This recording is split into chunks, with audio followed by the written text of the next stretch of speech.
Discipline maintain करो, consistent रहो, ठीक है, और घबराओ मत, अपने ऊपर विश्वास रखो। अगर इतना कर लोगे हो जाएगा।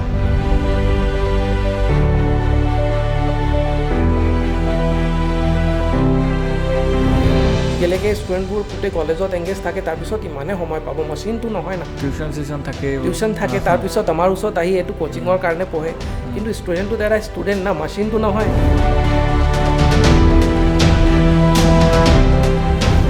এতিয়া আপুনি কলেজত যাব লাগে, আপুনি কম্পিটিশ্যন ফাইট কৰিবই লাগিব, কিন্তু এই পিকচাৰটো আগৰ পৰা দেখুৱাই নাই। ল'ৰা ছোৱালীবোৰক কৈ দিয়া হয় 11-12 কৰি লওক, 12ৰ পাছত হ'ব। ইয়াত মেণ্টেলিটিটো তেনেকুৱাই চলি আছিলে। সি 11ৰ পৰাই ষ্টাডি মিনিমাম 11ৰ পৰা ষ্টাৰ্ট কৰি দিব লাগে। যদিও পাছ কৰোঁ 2 দিন আগতে পঢ়ি লওঁ, হৈ গ'ল, তেনেকৈহে যায়। 11-12টো তেনেকৈহে যায়। NCERT কিতাপৰ কথা কৈছে, NCERT বুকবিলাক যদি আপোনালোক সোধো, এইটো অভাৰ ৰেটেড নে আণ্ডাৰ ৰেটেড নে একদম ঠিক আছে? Under rated. बच्चे को पढ़ना नहीं आता है और शायद लोगों को पढ़ाना भी नहीं आता है, बहुत कम लोग ठीक से पढ़ा पाते हैं।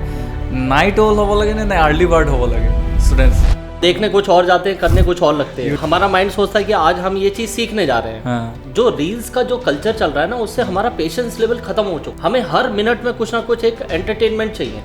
हर मिनट में एक नया एंटरटेनमेंट चाहिए, एक नई स्टोरी चाहिए।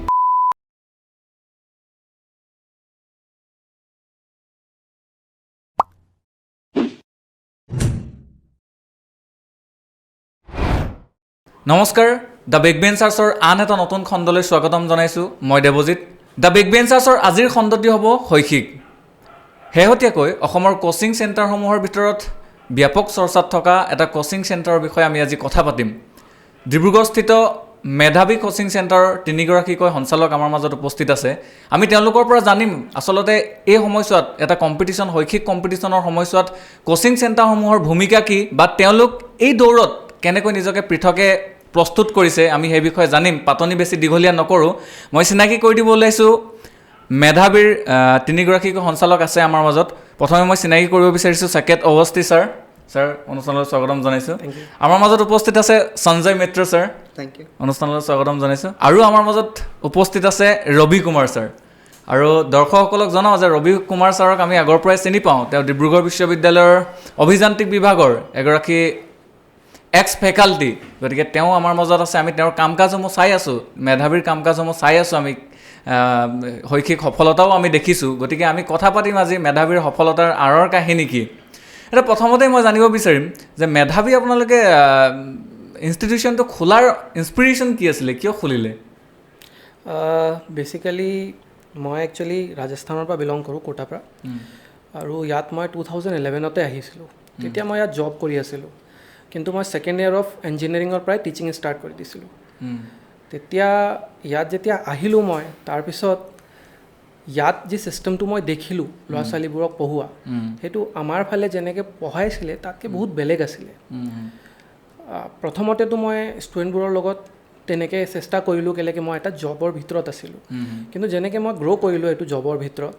তেতিয়া মই দেখিলোঁ যে এনেকৈ ৰিজাল্টবোৰ নোলাব। ল'ৰা ছোৱালীবোৰৰ আমি যে বিচাৰোঁ অল ইণ্ডিয়া লেভেলত নীট আৰু JEE কম্পিটিটিভ এক্সামত ৰিজাল্ট এনেকৈ নোলাব, কেলৈকে ল'ৰা ছোৱালীবোৰ বহুত টেলেণ্টেড, কিন্তু ইহঁতি তেনেকুৱা ৰিজাল্ট নাপায় যেনেকৈ বাহিৰত ল'ৰা ছোৱালীবোৰ উলিয়াই আছিলে। তো সেইটো কাৰণে তাৰমানে লাহে লাহে কি হয়, এটা ফ্ৰাষ্ট্ৰেশ্যন ডেভেলপ হয় ভিতৰত, কেলৈকে আপুনি যি কৰিব বিচাৰিছে আপুনি কৰিব নোৱাৰে। জবৰ এটা লিমিটছ থাকে না আপোনাৰ, আপুনি বিচাৰিব যে আপুনি এইটো কৰক, কিন্তু ক'ৰবাত গৈ তাৰমানে এটা ষ্টপেজ আহি যায়। তো সেইটো কাৰণে লাহে লাহে মোৰ ভিতৰতে ফ্ৰাষ্ট্ৰেশ্যনটো ডেভেলপ হৈ আছিলে যে কেনেকৈ মই ল'ৰা ছোৱালীবোৰক সেই বস্তুটো দিব পাৰোঁ যেনেকৈ আমাৰ কোটাত আমি ল'ৰা ছোৱালীবোৰ আমাৰ যেনেকৈ পায়। তো লাহে লাহে এইটো গ্ৰ' হৈ আছিলে, কিন্তু লাইক মাইণ্ডেড পিপল পোৱা নাছিলোঁ যে মোৰ লগত তেনেকুৱা মানুহবোৰ আহি যাওক, যাক লৈ মই তেনেকৈ টিচিং কৰিব পাৰোঁ, তেনেকুৱা ছিষ্টেমটো ইয়াত প্ৰভাইড কৰিব পাৰোঁ। ইয়াত যি এতিয়া ইণ্টিগ্ৰেটেড ছিষ্টেম চলি আছে, এইটো একচুৱেলি মোৰে ব্ৰেইন চাইল্ড আছিলে ইয়াত ডিব্ৰুগড়ত। প্ৰথমত যি ইণ্টিগ্ৰেটেড ষ্টাৰ্ট হৈছিলে সেইটো মইহে ইয়াত ষ্টাৰ্ট কৰোৱাইছিলোঁ। তাৰপিছৰ পৰা তাৰমানে আমি লাহে লাহে ৰিজাল্টবোৰ আমি ওলাই আছিলোঁ, কিন্তু তিমান ৰিজাল্ট পোৱা নাছিলোঁ য'ত মই কাম কৰি আছিলোঁ। उतने रिजल्ट में नहीं निकाल पा रहा था जितना मैं मतलब एक्सपेक्ट करता था कि मैं निकाल सकता हूँ, क्योंकि कहीं ना कहीं जाके এটা ষ্টপেজ আহিয়ে যায়। আৰু তো সেইকাৰণে লাহে লাহে ফ্ৰাষ্ট্ৰেশ্যনটো বিল্ড হ'ল, আৰু মন যায় যে কেনেবাকৈ সেইটো বস্তু মই ইয়াত দিওঁ। তেতিয়া ৰবি ছাৰক লগ পালোঁ ক'ভিডৰ পাছত। তাৰমানে কি হ'ল, ক'ভিডততো বহুত কেঅছ হ'ল, মনটো বহুত আগৰ পৰা আছিলে যে মই নিজৰ এটা ইনষ্টিটিউটটো খুলি ল'ম কিন্তু পঢ়া নাছিলোঁ তেনেকৈ কেলেকৈ বহুতখিনি বস্তু লাগে আৰু চবতকৈ বেছি লাগে আপোনাক লাইক মাইণ্ডেড পিপল একজেক্টলি কেলেকৈ আপুনি তেনেকৈ ডেডিকেশ্যন যি আপুনি অকলে দিলেতো নহ'ব মইতো কেমেষ্ট্ৰি পঢ়োঁ অকল মই কেমেষ্ট্ৰিত যদি ডেডিকেশ্যন দিওঁ তেতিয়াওতো ষ্টুডেণ্টক ফিজিক্সো লাগিব বেলেগ ছাবজেক্টবোৰো লাগিব তো এইবোৰতো কিছুমান মানুহ লাগিব অকলে কৰাটো ইমান সহজ নহয় তেতিয়া মই ক'ভিডত যেতিয়া কেঅছ হ'ল মই য'ত জব কৰি আছিলোঁ তাতো কেঅছ হ'ল তেতিয়া মই তাৰমানে ধৰক মই নাম এতিয়া এডুকেশ্যনেল ছেক্টৰে হয় এডুকেশ্যনেল ছেক্টৰতে আছিলোঁ মই GV কোচিং বুলি এটা কোচিং আছিলে তাত মই পঢ়াই আছিলোঁ তো কেঅছ এটা হ'ল টিচাৰবোৰ ইয়াৰ পৰা গুচি গ'ল যি মোৰ লগত পঢ়াই আছিলে চব ছিষ্টেমটো অলপ খেলি মেলি হৈ গ'ল ক'ভিডত তাৰপিছত মই ৰবিশ্বৰক পালোঁ আৰু মিনছ মই আপোনাক কি কওঁ তাই হয় না ষ্ট্ৰাইক হয় ফাৰ্ষ্ট মিটিঙতে আপোনাৰ ষ্ট্ৰাইক হৈ যায় যে মানুহটো মোৰ নিচিনাই তো এই ষ্ট্ৰাইকটো মই তেওঁৰ লগত একদম ফাৰ্ষ্ট মিটিঙতে পালোঁ যে তেওঁ মোৰ নিচিনাই আছে তাৰপিছত মই দেখিলোঁ যে বহুত লাইক মাইণ্ডেড আমাৰ বহুত থটছবোৰ মিলে ল'ৰা ছোৱালীক লয় তেতিয়া লাহে লাহে আমি যেতিয়া পঢ়াই আছিলোঁ GV কোচিঙতে আছিলোঁ আমি দুটা তেতিয়া আমাৰ মাজতে এইটো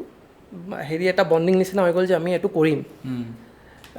তেতিয়া তাৰমানে কি হয় মটিভেশ্যন ময়ো পাই গ'লোঁ আৰু তেওঁ তেনেকুৱাই কিবা এটা কৰিব বিচাৰি আছিলে তেতিয়াই তো তেওঁ মটিভেট হৈ গ'ল যে ময়ো আছোঁ আৰু তেওঁ আছে তাৰপিছত আমি লাহেকৈ সঞ্জয় ছাৰকো পাই গ'লোঁ তেতিয়া আমাৰ তাৰমানে এইটো ট্ৰাইপডটো যি আছিলে এইটো বেলেঞ্চ হৈ গ'ল তাৰমানে তো সেইটো হোৱাৰ পাছত আমি একজেক্টলি কনফিডেণ্ট হৈ গ'লোঁ যে আমি এটা ইনষ্টিটিউট ষ্টাৰ্ট এতিয়া কৰিম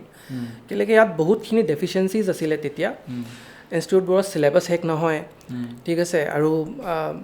ল'ৰা ছোৱালীবোৰক এৰি দিয়ে তাৰমানে কেনেকুৱা হয় যে কিছুমান ল'ৰা ছোৱালী যে আপুনি দেখিয়ে লয় যে বহুত ভাল তো এইবোৰক আঁতৰাই দিওঁ ইহঁতক ওপৰত ফ'কাছ কৰি দিওঁ বেলেগ ল'ৰা ছোৱালী অলপ যি এভাৰেজ আছে সিহঁতি ওলাব নোলালে নোলাওক কিন্তু কথাটো কি হয় যি এভাৰেজ ষ্টুডেণ্টবোৰ থাকে কেতিয়াবা ইহঁতৰ ওপৰত আপুনি যদি ফ'কাছ দিয়ে ইহঁতি বেছি ভাল ৰিজাল্ট কৰি দিয়ে কেলৈ কিছুমানৰ ভিতৰত বহুত আগ থাকে তাৰমানে টেলেণ্টটো থাকে আগো বহুত থাকে যে ময়ো ৰিজাল্ট কৰিব বিচাৰিছোঁ কিন্তু এই আগটো কেতিয়াবা না এজ এ টিচাৰ আমিয়ে বুজাই দিওঁ আমিয়ে তেওঁলোকক ডিম'টিভেট কৰি দিওঁ এটা এজ এ ইনষ্টিটিউশ্যন এইটো হ'ব নালাগে এইটো মোৰ তেতিয়াৰ পৰাহে তাৰমানে এইটো এটা ফ্ৰাষ্ট্ৰেশ্যন আছিলে যে বহুত ল'ৰা ছোৱালীৰ লগত তেনেকুৱা হৈ যায় আমি দেখোঁ ল'ৰা ছোৱালীবোৰ বিচাৰি আহে আমাক কিন্তু তেনেকুৱা পোৱা নাযায় আমি তেনেকৈ নিজকে প্ৰভাইড কৰিব নোৱাৰোঁ কেলেকৈ ইমানে বেছি ক্লাছত এংগেজ কৰি দিয়ে ইহঁতৰ লগত বহি পেলাই কথাই পাতিব নোৱাৰোঁ আমি 2 মিনিট ইহঁতক বুজাবই নোৱাৰোঁ তো এই ফ্ৰাষ্ট্ৰেশ্যনবোৰ লাহে লাহে আৰু তাৰপিছতো চিলেবাছ শেষ নহয় প্লেনিং ইমানে বেয়া থাকে ইনষ্টিটিউটবোৰৰ কোৱাৰ পিছতো নুশুনে ষ্টপেজ আহি যায় যদি মই গৈ পেলাই জনাওঁ যদিকে এনেকৈ কৰিলে আমি এনেকৈ কৰিব পাৰোঁ ক'ৰবাত না ক'ৰবাত ৰখি যায় বস্তুটো তেনেকৈ নহয় নিজৰ এটা মেণ্টেলিটি তাৰমানে মই পঢ়াব পৰা নাছিলোঁ তো সেইকাৰণে আমি লাহে লাহে গৈ পেলাই আমি ভাবিলোঁ যে নহয় এইটো এনেকৈ নহ'ব ল'ৰা ছোৱালীবোৰ ইয়াত টেলেণ্টেড আছে আমি উলিয়াব পাৰোঁ আৰু তেতিয়া তাৰমানে আমি এটা ষ্টুডেণ্টক পালোঁ সত্যজিৎ বুলি এটা আছিলে সত্যজিৎ পল ডক্টৰ পলৰ ল'ৰা মই আৰু ৰবি ছাৰ এইটো ষ্টুডেণ্টৰ পৰাই ষ্টাৰ্ট কৰিলোঁ যে আমি এজ এ চেলেঞ্জ ল'লোঁ যে আমি প্ৰুভ কৰিম যে এইটো ল'ৰা ডিব্ৰুগড়ৰ পৰা আপাৰ আছামত চবতকৈ ভাল JEE ৰিজাল্ট কৰিব আৰু এইটো ছেশ্যনত আমি ইয়াৰ পৰা চবতকৈ ভাল ৰিজাল্ট সি পালে আপাৰ আছামত JEEত সি চবতকৈ ভাল কৰিলে তো আমি সেই চেলেঞ্জত যেতিয়া আমি ছাকচেছফুল হৈ গ'ল আমাৰ ওপৰত কনফিডেঞ্চ আমাৰ আৰু ডাঙৰ হৈ গ'ল যে আমি পাৰোঁ সেইটো ৰিজাল্ট লৈহে আমি নামিছিলোঁ আৰু সেইটোৰ পৰাই আমাৰ মেধাৱীটো আমি ষ্টাৰ্ট কৰিলোঁ যে আমি এইটো প্ৰুভ কৰিব বিচাৰিছিলোঁ যে every student is talented just আপুনি গাইড তেনেকৈ দিব লাগিব মেণ্টৰিং কৰিব লাগিব অকল প্লেইন টিচিং কৰিলে নহ'ব মেণ্টৰিং কৰিব লাগিব কাৰোবাৰ ভিতৰত সেইটো টেলেণ্টটো থাকিব পাৰে কিন্তু টেলেণ্টটো উলিয়াই অনাটো দায়িত্ব আছে মানে তাৰপিছত আৰু এটা কথা থাকে যে এনেই সাধাৰণতে আমাৰ মানে ডিব্ৰুগড়ত হওক কোচিং চেণ্টাৰ বুলি ক'লে ল'ৰা ছোৱালীবিলাকে গুৱাহাটী যাব লাগিব এই ধাৰণা এটাত আছিলে আজিৰ পৰা প্ৰায় 3-4 বছৰ আগলৈকে সেইটো ধাৰণা আছিলে এতিয়া তেনেকুৱা এটা চিটুৱেশ্যনত আপোনালোকে মানে ডিব্ৰুগড়ক বেছ কৰি পিনি কেনেকৈ মানে তেতিয়া ভয় লগা নাছিলে নে যে এইটো হ'ব জানো ছাকচেছ হ'ম জানো এনেকুৱা ধৰণৰ মানে কি সাহস লৈ পিনি আপোনালোকে ডিব্ৰুগড়ত এষ্টাব্লিছ কৰিছিলে আমি 2023ত অফিচিয়েলি আমি মেধাৱী লঞ্চ কৰোঁ চ' 2022ৰ পৰা ছাৰে যেনেকুৱা ক'লে সত্যজিতক লৈ কিনে কাম কৰা হৈছিলে so' we launch our institute with a result ভাল ৰিজাল্ট লৈ কিনে আমি ইনষ্টিটিউট লঞ্চ কৰিলোঁ ছেইম সেই ইয়াৰত 2023ত ডিব্ৰুগড়তো আৰু কোচিং ইনষ্টিটিউট আহিছিলে চ' আমাৰ বহুত ধৰক কালিগছ কওক বা ফেমিলি কওক ষ্টুডেণ্টছ পেৰেণ্টছ বহুতে কৈছিলে যে বহুত ডাঙৰ ৰিস্ক হয়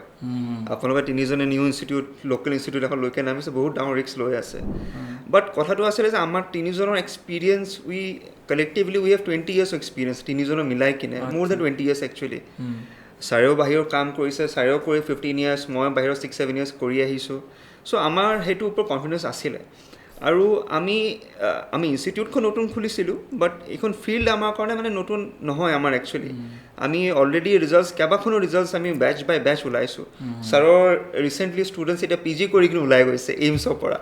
ঠিক আছে তো সেইটোলৈকে আমাৰ ৰিচ এখন আছে আৰু ষ্টুডেণ্টছৰ মাজত মেইনলি আমাৰ গুডউইল এখন আছিলে তো আমাৰ কাৰণে চেলেঞ্জ এখন আছিলে একফালে ৰিস্কো আছিলে বহুত ডাঙৰ ৰিস্ক আছিলে একচুৱেলি বিকজ আমি অবভিয়াছলি য'ত আছিলোঁ বেলেগ গ্ৰুপছত বা ইনষ্টিটিউশ্যনছত আমি তাৰপৰা চব জবছ এৰি কিনে আমি আহিছিলোঁ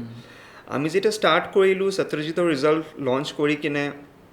2023ত আমি ক্ৰেছ কোৰ্চ লঞ্চ কৰিছিলোঁ আমাৰ এতিয়া মনত আছে আমাৰ 9জন বা 10জনমান ষ্টুডেণ্ট হৈছিলে ঠিক আছে সেই বছৰ বাট দ্য মেইন পইণ্ট কি আছিলে আমাৰ সেই ফাৰ্ষ্ট বেচৰ পৰা ক্ৰেছ কোৰ্চৰ বেচৰ পৰা আমাৰ এজন ষ্টুডেণ্টে মেডিকেলৰ ষ্টুডেণ্টে আমাৰ লখিমপুৰ মেডিকেল কলেজত ছিট পালে উইদিন 45 days অফ কোৰ্চত তো আমাৰ কমিটমেণ্ট সিমানটো আছিলে মানে সেই 10জনৰ মাজত আমাৰ এজন ষ্টুডেণ্টে লখিমপুৰ মেডিকেল কলেজত ছিট পালে তো তাৰ পাছৰ পৰা লাহে লাহে ষ্টুডেণ্টছৰ ভিতৰত কথা যোৱা আৰম্ভ হ'ল আমি আমাৰ জাৰ্ণি ষ্টাৰ্ট কৰিলোঁ সেই 2023 বেচত আমি নিয়াৰ এবাউট 80 to 100 ষ্টুডেণ্টছ আমাৰ আছিলে ভাল আছিলে আৰু যেতিয়া 2024 যেতিয়া ৰিজাল্টছ আহে আমাৰ হাইয়েষ্ট স্ক'ৰ আছিলে 689 আমাৰ হাইয়েষ্ট স্ক'ৰ আছিলে নীটৰ কাৰণে ডিব্ৰুগড় জাষ্ট মানে 1 মাৰ্কৰ কাৰণে আমি সেই টপ পজিশ্যনটো নাপালোঁ চ' 689 তো ছেকেণ্ড হাইয়েষ্ট আছিলে আৰু নাম্বাৰ অফ ছিটছ মেইনলি MBBSত আমাৰ 18 to 20 ছিটছ আমি লৈ গ'লোঁ এইটো বছৰো আমাৰ চবতকৈ বেছি ৰিজাল্ট আছিলে তেতিয়া টোটেল ষ্টুডেণ্টছ কিমান আছিলে আমাৰ সেইটো ইয়াৰ নিয়াৰ এবাউট 80 to 100 ষ্টুডেণ্টছ মান আছিলে आउट ऑफ 80 मतलब हम लोगों के पास 18 से 20 रिजल्ट আচ্ছা फर्स्ट ईयर ফাৰ্ষ্ট ইয়াৰ চবতকৈ বেছি পাব্লিচিটি আমাৰ ষ্টুডেণ্টবোৰে কৰিলে যেতিয়া খুলিলোঁ তেতিয়াও মোৰো আগৰ ষ্টুডেণ্টবোৰ ছাৰৰো আগৰ ষ্টুডেণ্টবোৰ ছাৰৰো আগৰ ষ্টুডেণ্টবোৰ आपने तो बताया ना जैसे मैं यूनिवर्सिटी में पढ़ाया था নিজে तो নিজে एक्चुअल में ओपनिंग करने का मोटिवेशन भी उन्होंने ही दिया था अब यूनिवर्सिटी से जैसे मेरे को छोड़ना था तो स्टूडेंट्स बहुत टच में थे तो स्टूडेंट्स से पूछा मैंने काफ़ी लोगों से बात होती थी कि भाई क्या करना चाहिए और मेरा मतलब प्लानिंग था यहाँ से जाने का मैं जाने की सोच ही रहा था क्योंकि यूनिवर्सिटी से ऑलमोस्ट हमारा जो प्रोजेक्ट था वो कंप्लीट हो गया था तो स्टूडेंट्स ने मेरे को बहुत मतलब बोला कि सर यहाँ एक्चुअल में टीचर्स की नीड है और आपको रुकना चाहिए और फिर मेरे जो लैंडलॉर्ड हैं वो भी SMEs हैं तो उन्होंने भी काफ़ी मोटिवेट किया कि नहीं आप मतलब यहाँ रुक के थोड़ा सा और देखिए बच्चों को पढ़ाइए क्या पता यहाँ पर फ़ायदा हो तो साकेत सर के साथ मिलके जो मतलब इनिशिएट किया ना हम लोगों ने तो फर्स्ट ईयर में मतलब काफ़ी मोटिवेशन आया वो जो जिस चीज़ के लिए हम लोग उतरना चाह रहे थे वो चीज़ मतलब सक्सेसफुल हुई আমাৰ এটাই ইনস্পিৰেশ্যন আছিল একচুৱেলি যেটো কৈছোঁ যে আমি ষ্টুডেণ্টছক ভালকৈ জেনুইনলি পঢ়াম আমাৰ সেইটোৱে আমাৰ মেইন আমি যেতিয়া অ'পেন কৰোঁ আমাৰ সেইটোৱে আমাৰ মেইন আমাৰ যিমান মিটিংছ হৈছে আমাৰ তিনিজনৰ মাজত that was the main point আমাৰ ইনফ্ৰা বা বেলেগ শ্ব' অফ সেইবোৰ আমাৰ নাছিলে একচুৱেলি আমাৰ আছিলে ষ্টুডেণ্ট অৰিয়েণ্টেড প্ৰগ্ৰাম আমি ষ্টুডেণ্টৰ ওপৰতে কাম কৰিলোঁ আৰু আমি সেই 2024ত যিটো ৰিজাল্টছ দিলোঁ ইট ৱাজ ভেৰি গুড আমি সেইটো টেগলাইন লৈহে ওলাইছিলোঁ सिलेबस भी सिलेक्शन हमारा टैगलाइन ही यही था स्टार्टिंग से আৰু সেইটো ডাঙৰ কথা মানে ষ্টুডেণ্টছে যেতিয়া আপোনালোকক ৰিকমেণ্ড কৰিব যে ছাৰহঁতে মানে পঢ়োৱা ভাল সেইটো ছাকচেছ হৈ গ'ল मेरा मतलब हम लोगों ने जब ओपनिंग किया था स्टार्टिंग में यूनिवर्सिटी के बच्चों ने बहुत मार्केटिंग किया है सभी बच्चों ने जितने बच्चों को मैंने पढ़ाया था उनसे कांटेक्ट किया कि उनको बोला कि भाई ऐसा ऐसा इंस्टीट्यूट लॉन्च कर रहे हैं तो बहुत हेल्प किया उन्होंने अपने जो उनके सोशल मीडिया हैंडल्स है वहाँ पर उन्होंने पोस्ट किया मेरे आगे जितने बच्चे MBBS जा चुके थे उन लोगों ने इंजीनियरिंग में सब लोगों ने व्हाट्सएप और सोशल मीडिया के थ्रू अच्छा खासा हम लोगों को रीच दिया আৰু ৰবি ছাৰ আপোনাৰ ঘৰ ক'ত আছিলে मेरा यूपी बरेली में है बरेली আপুনিতো IIT रुड़कीৰ পৰা অহা जी जी আপুনি তাৰপিছত IIT পাছ কৰাৰ পিছত আপুনি ডাইৰেক্ট ডিব্ৰুগড় ইউনিভাৰ্চিটি আহিছিলে নে नहीं मतलब IIT पास करने के बाद एक्चुअल में मेरा 2 गवर्नमेंट जॉब और लगा था अच्छा बट मुझे एक्चुअल में थोड़ा सा गवर्नमेंट जॉब लाइक मैं अपना पर्सनल फीलिंग बोल रहा हूँ, मेरे फैमिली वालों को भी नहीं पता कि एक गवर्नमेंट जॉब तो मैंने ऐसे छोड़ा था, बस वहाँ पर इंटरव्यू देने जाना था और 20% वेटेज ही था, रिटन का 80% था और मैं रिटन निकाल चुका था। अच्छा 20% केवल वेटेज फॉर्मेलिटी करने जाना था मुझे, तो वो मैंने एक्चुअल में छोड़ दिया। फिर उसके बाद मैं जयपुर गया था। जयपुर में मेरे को आई मीन जैसे साकिब सर ने बोला ना कि हम लोगों का पैशन मिलता है, तो मुझे एक्चुअल में पढ़ाना था, टीचिंग का पैशन पहले से ही था कि पढ़ाऊँगा। तो फिर मैं जयपुर चला गया था। जयपुर में मैंने काफ़ी इंस्टीट्यूट्स में पढ़ाया। उसके बाद मतलब ऐसा हुआ बीच में लाइक एक पोस्ट निकली थी, ये टीचिंग की पोस्ट थी, अच्छी पोस्ट थी। टेक्यूब करके एक गवर्नमेंट सेंट्रल गवर्नमेंट का प्रोग्राम था, तो उसमें अप्लाई किया था मैंने। वहाँ पर स्क्रीन हुआ, फिर इंटरव्यूज़ हुए NITs के अंदर। काफ़ी रिगरस प्रोसेस के बाद एक्चुअल में मुझे अलाउट हुआ था यहाँ पर डिब्रूगढ़ यूनिवर्सिटी, सेंट्रल गवर्नमेंट ने यहाँ भेजा था। अच्छा और मेरे जैसे और बहुत सारे फैकल्टीज़ यहाँ पर आए थे। आसाम में टोटल 60-67 फैकल्टीज़ यहाँ पर आए थे, all from NITs and IITs। अच्छा तो ये गवर्नमेंट सेंट्रल गवर्नमेंट का मतलब पूरा प्रोग्राम था कि मतलब जो हमारी कंट्री है उसकी जो टेक्निकल एजुकेशन है ना, उसकी क्वालिटी को इम्प्रूव करना है। तो उस पर्सपेक्टिव से हम लोगों को आसाम में भेजा गया था। और 3 साल का प्रोग्राम था। वो कंप्लीट होने के बाद तो सोचना था कि आगे क्या करना है। मतलब ये तो थोड़ा जॉब को लेके थोड़ा पॉलिटिकल हो जाती हैं चीज़ें, तो उस बारे में हम लोग डिस्कस नहीं करेंगे। नहीं ठीक है, लाइक अपना पढ़ाने का था पैशन, तो फिर आगे सोचा कि ठीक है पढ़ाएंगे। और एक ऑप्शन और भी था, जैसे आपने बोला आप IIT से हैं तो एक सिक्योरिटी फील होती है। मैंने मेरे प्रोफेसर से भी बात करी थी कि क्या कर सकते हैं सर, तो उन्होंने बोला PhD करने के लिए आ जाओ। तो ऑप्शन था कि इंडिया से भी कर सकता हूँ, फॉरेन से भी कर सकता हूँ। बट मैंने सोचा कि PhD करूँगा 6-7 साल और लगेगा, फिर आगे फिर से वही इसी जॉब के लिए अप्लाई करना है। तो फिर वो प्लान मेरे को समझ में नहीं आया। तो मैंने कहा नहीं, पढ़ाएंगे, पढ़ाने का पैशन है तो पढ़ाएंगे। तो फिर मैंने GB में अप्लाई किया था। वहाँ साकेत सर से मेरा मीटिंग हुआ था फर्स्ट टाइम। तो फिर हम दोनों ने मिलकर डिसाइड किया कि इतना रिस्क तो ले ही लिया है लाइफ में, तो अब रिस्क लेने से मतलब लाइक डरना नहीं है। तो फिर हम लोगों ने मेधावी स्टार्ट किया। फिर यूनिवर्सिटी में कैसा लगा आपका? यूनिवर्सिटी में बहुत अच्छा लगा, बहुत अच्छा लगा। बच्चों को पढ़ा के एक्चुअल में बहुत अच्छा लगा। और बच्चों के डेवलपमेंट में एक्चुअल में जो पार्टिसिपेशन किया हमने, उससे बहुत सेटिस्फेक्शन मिला। मुझे याद है मैंने एक वर्कशॉप करवाई थी अपने दम पे वहाँ पर। उस वर्कशॉप में मैं 2 IIT के प्रोफेसर्स को कॉल किया था, 2 IIT के प्रोफेसर्स को बुलाया था। और वो जो प्रोफेसर्स आए थे वो एक्चुअल में बहुत अच्छे सेंटर से आए थे। IIT बॉम्बे के अंदर एक साइंस सेंटर चलता है, वो स्टार्टअप सेल के लिए डेडिकेटेडली काम करता है। ओला कह दें आप, बड़े बड़े स्टार्टअप्स वहाँ से निकले हुए हैं। तो they are very good professors. Like बच्चों में कैसे बिजनेस का थॉट जनरेट हो, कैसे बिजनेस करना है, उसके बेसिक्स क्या हैं, इस पर्पज़ से उन लोगों को बुलाया गया था। फिर मैंने IIT रुड़की से अपने प्रोफेसर को बुलाया था। और टेक्नोलॉजी के बेस पे लाइक थोड़ा उसका टॉपिक का नाम था innovation, technology, innovation and entrepreneurship. In 3 topic पे मैंने कम से कम 7 to 8 प्रोफेसर्स को कलेक्ट किया था। इवन तो मैंने DRDO के डायरेक्टर को भी बुलाया था। अच्छा, तो मैं ये सब मेरे पर्सनल कांटेक्ट थे। तो IIT Bombay K professors, IIT Roorkee K professors, SRM university K professor, Delhi university K professors and DRDO K director, retired director थे, वो भी मेरे पर्सनल कांटेक्ट से ही आए थे। तो यहाँ बच्चों को जब मैंने वो लाइक एक्सपोजर दिया ना, तो बच्चों के अंदर कॉन्फिडेंस बहुत आया। तब मुझे पता चला कि आसाम के बच्चे एक्चुअल में हैं, पोटेंशियल बहुत है, बट उन्हें एक्सपोजर चाहिए, उन्हें ऐसे बंदे चाहिए जो उन्हें मोटिवेट कर सकें, जो उन्हें मतलब लाइक दिखा सकें कि ऐसी पॉसिबिलिटीज हैं अभी। उसके दम पे क्या हुआ कि एक बच्चा था EC डिपार्टमेंट का, उसने स्टार्टअप भी किया। अच्छा, उसने स्टार्टअप भी किया, उसने कुछ लाइक प्रोजेक्ट्स भी उठाए थे अमेरिका से कोविड के टाइम पे ही। तो बच्चा काफ़ी फेवरेट था मेरा, उसने काफ़ी चीज़ें सीखी उस ड्यूरेशन में। EC डिपार्टमेंट का था और जो वर्कशॉप में उसने अटेंड किया था। तो इस तरीके से मतलब काफ़ी एक्टिविटीज़ किया, बहुत अच्छा लगा। सपोर्ट भी बहुत मिला, मतलब यूनिवर्सिटी के स्टाफ से भी बहुत सपोर्ट मिला, बाकी के जो फैकल्टीज से सपोर्ट मिला, वो तो है ही। ইউনিভাৰ্চিটি জাৰ্ণি মতলব আচ্ছা থা हाँ, তো बहुत अच्छा था। এতিয়া মই সাকেত ছাৰৰ ওচৰত আহিব বিচাৰিছোঁ আপোনালোকে যিহেতু বাহিৰৰ পৰা আপুনি জয়পুৰত আহিছে বিভিন্ন ধৰণৰ পঢ়াই আহিছে আমাৰ ৰবি ছাৰো আহিছে বাহিৰৰ জগতখনৰ কথা গম পায় তাত কম্পিটিশ্যনটো বহুত বেছি হাই অসমত চাবলৈ গ'লে ইন কম্পেৰিজন বহুত পিছত মানে এইবিলাকত কম্পিটিশ্যনটো বাঢ়িছে কিন্তু এতিয়া বাহিৰৰ যোনবিলাক কম্পিটিশ্যন দিল্লী হওক মুম্বাই হওক এইবিলাক আগৰ পৰা কোচিং চেণ্টাৰৰ যোনটো কম্পিটিশ্যন ষ্টুডেণ্টছবিলাকৰ কম্পিটিশ্যন আছে এতিয়া আপোনালোকে যিহেতু নীট আৰু JEE আপোনালোকে কোচিং দিয়ে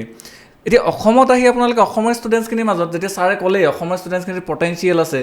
তো তেওঁলোকক বছ গাইডেঞ্চ কৰিব লাগে আপোনালোকে প্ৰথম আহিয়ে বাহিৰৰ পৰা আৰু অসমৰ মাজত কি দেখিছিলে যে যেতিয়া JEE আৰু নীটৰ মানে প্ৰিপেৰেশ্যন কৰাব বিচাৰিছিলে ষ্টুডেণ্টছখিনিৰ মাজত কি কমিয়া আছিলে মানে কি দুৰ্বলতা আছিলে কি নাছিলে বুলি ভাবিছিলে মানে একচুৱেলি ষ্টুডেণ্টৰ ভিতৰত দুৰ্বলতা নাছিলে কিন্তু প্ৰচেছত দুৰ্বলতা আছিলে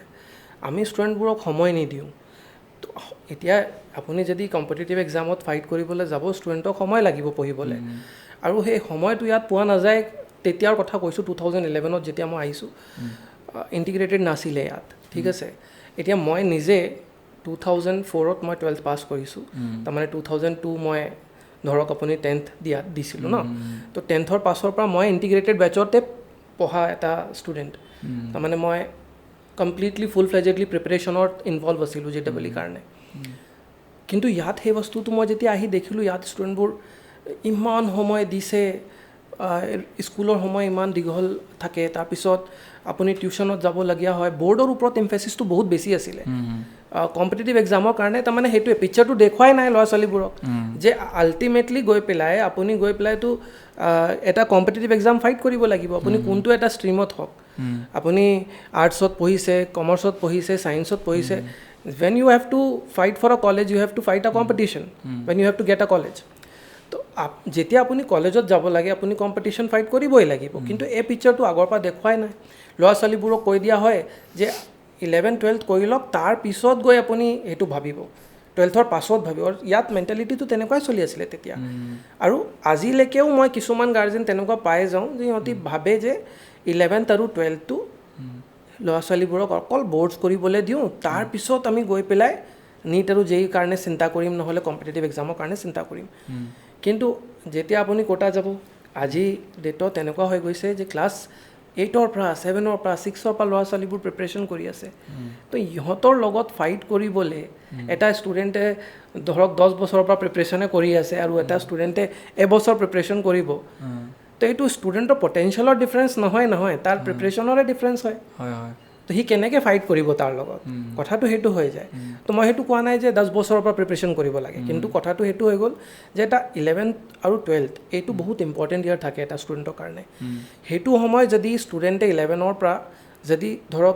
যদি ছায়েন্সৰ ষ্টুডেণ্ট আছে যদি সি বিচাৰিছে যে মই কাইলৈ গৈ মই ইঞ্জিনিয়াৰ হ'ব বিচাৰিছোঁ নে ডক্টৰ বনিব বিচাৰিছোঁ MBBSৰ কাৰণে ফাইট কৰিম সি 11th পৰাই ষ্টাডি মিনিমাম 11th পৰা ষ্টাৰ্ট কৰি দিব লাগে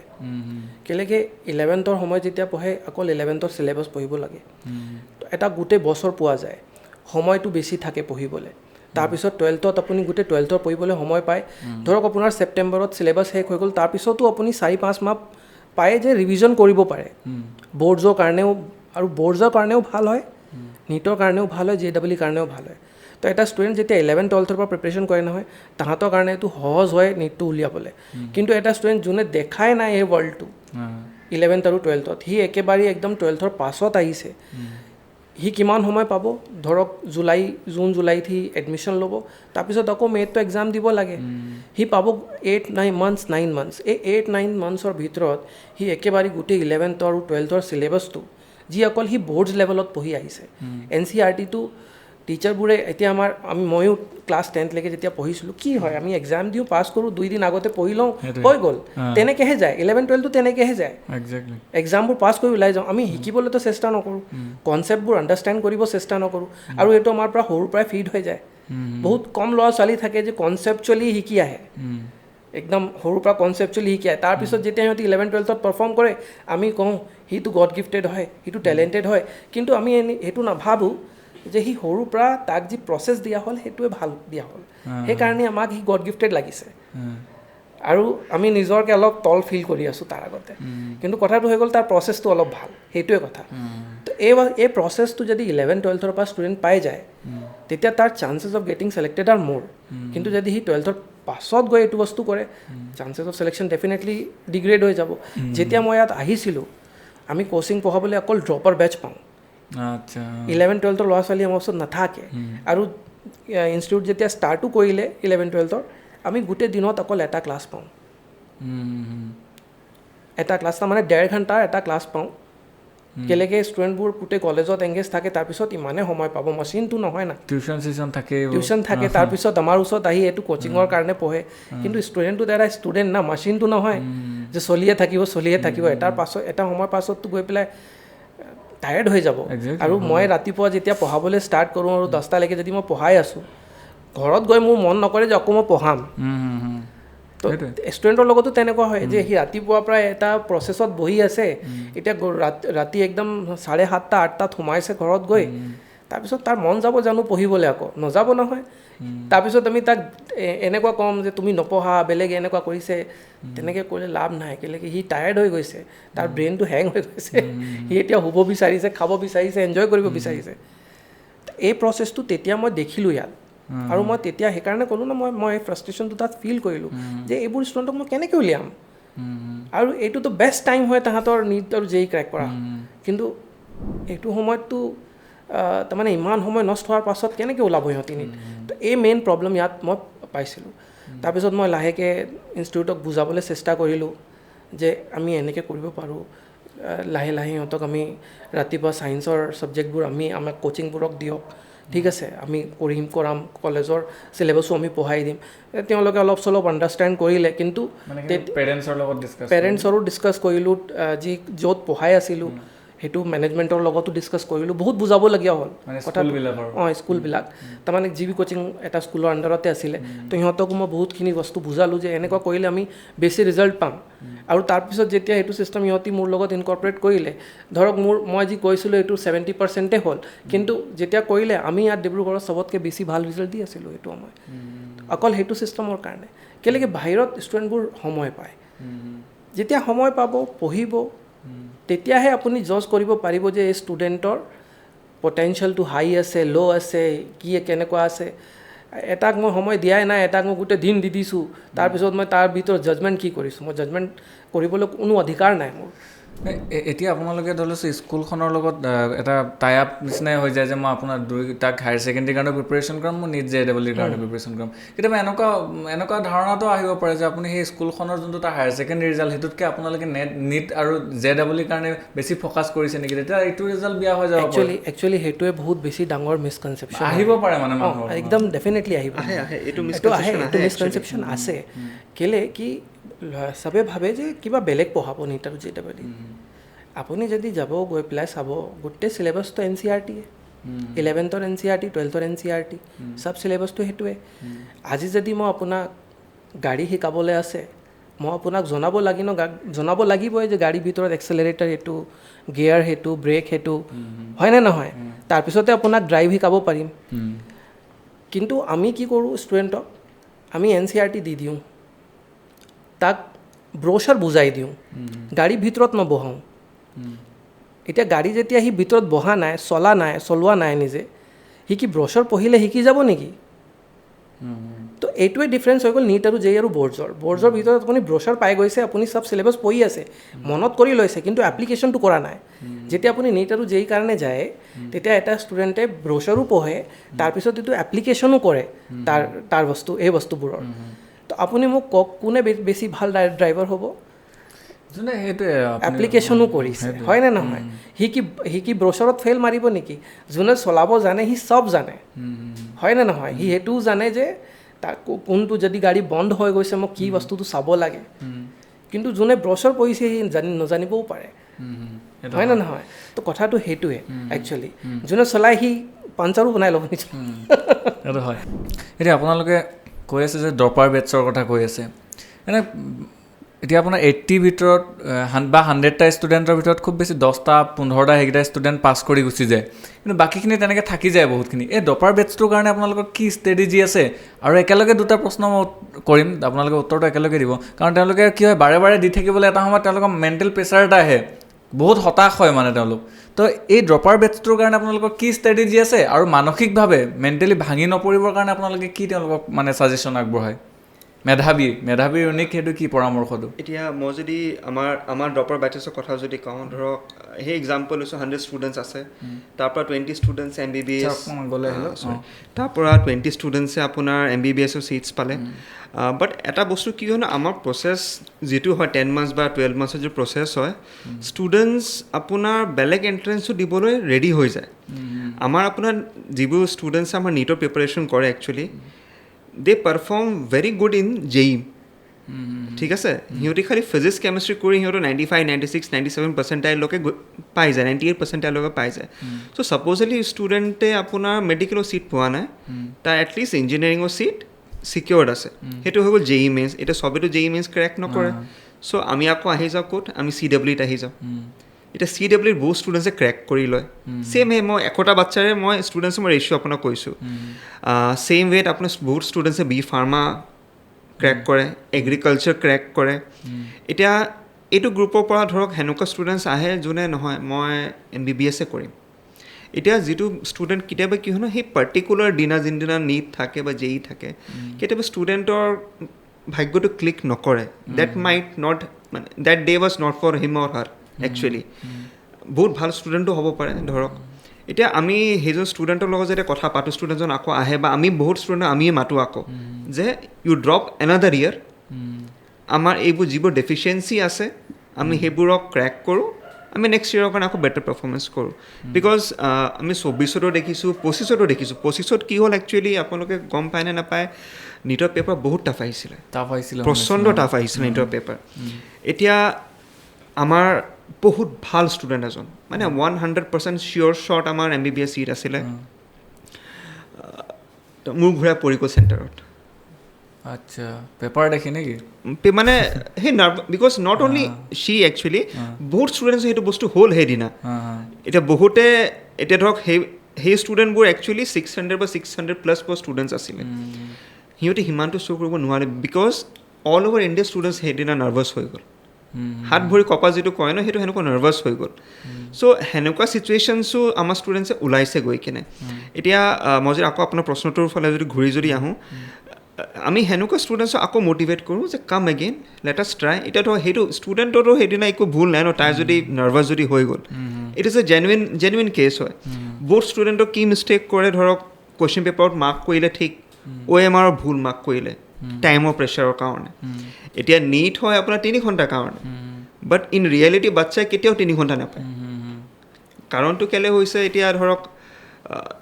ইনভিজিলেটৰ আহে চাইন লয় আৰু যিটো ষ্টুডেণ্ট ধৰক ফাৰ্ষ্ট বেঞ্চত পৰি গ'ল তাৰ কপাল বহুতে বেয়া প্ৰত্যেকটা বস্তু কৰে তাৰ পৰা চাইন লৈ থাকে এতিয়া এটা ষ্টুডেণ্টৰ যদি 10 মিনিট 15 মিনিট লছ হয় তাৰমানে 15 to 20 কুৱেশ্যন ষ্টুডেণ্টটোৱে এটেম্প কৰিব নাই পৰা 60 মাৰ্কছ 80 মাৰ্কছ ষ্টুডেণ্টে নাই পৰা এটেম্প কৰিবলৈ তো সেইবোৰ যেতিয়া ফেক্টৰ আহে ন আমি ষ্টুডেণ্টক সেনেকৈ আমি বুজাওঁ যে this was not your year আকৌ এবাৰ আহা let us try for next year again এতিয়া ড্ৰপাৰৰ ষ্ট্ৰেছ যিটো হয় সেইটো বহুত ডাঙৰ হয় কিন্তু মানে এটা টাইম যেতিয়া ডিচেম্বৰ জানুৱাৰী আহে ন কমপ্লিট বাৰ্ণ আউট ষ্টাৰ্ট হৈ যায় নাৰ্ভাছনেছ অহা ষ্টাৰ্ট হৈ যায়